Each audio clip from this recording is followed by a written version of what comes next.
Binaha kami sa Bukay, bro. Lumubog yung dati ko sasakyan, yung napakababa, kaya kailangan natin ngayon ng mataas na sasakyan. Tara, samahan niyo ako, kuha tayo ng bagong sasakyan. Ito nga pala ang Jimny 5-door. 5 na ang pintuan niya. Nadagdagan na ng 2 sa likod. Kaya ako nga pala si Alison De Silva, ang Sales Executive ng Suzuki Auto Bataan. Tara, samahan niyo ako explore ang Jimny 5-door. Ay, sarap umupo dito. Random na random ko, na-imagine ko tuloy pagka nag-adventure na. May seatbelt na rin siya dito. Ito pa ang malupit. Tingnan mo to. 2 na yung cambio. 4x4 na kasi ito, bro. Tingnan yung configuration niya. Yung aircon niya nandito, tapos merong malaking screen. May aircon din dito.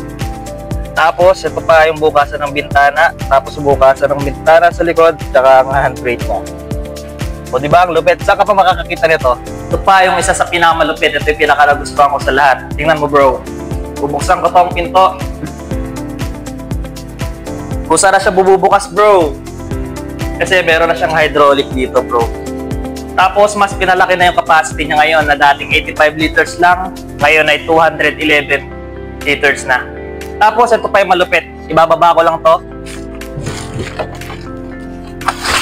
Ayan. Nakababa na, mas malawak, diba? Pwede ka nang matulog dyan. Hindi, joke lang. Pwede kang maglagay ng maraming groceries na napamili natin dyan. Sulit ba ang Jimny 5-door para sa'yo? Magkano nga ba ang presyo niya? Ang SRP nito ay 1,708,000 lang. Mas maganda ron kumpara sa kotse nating binahaan na nakaraan. Sulit ba sa ito, bro? I-comment nyo naman sa comment section dyan.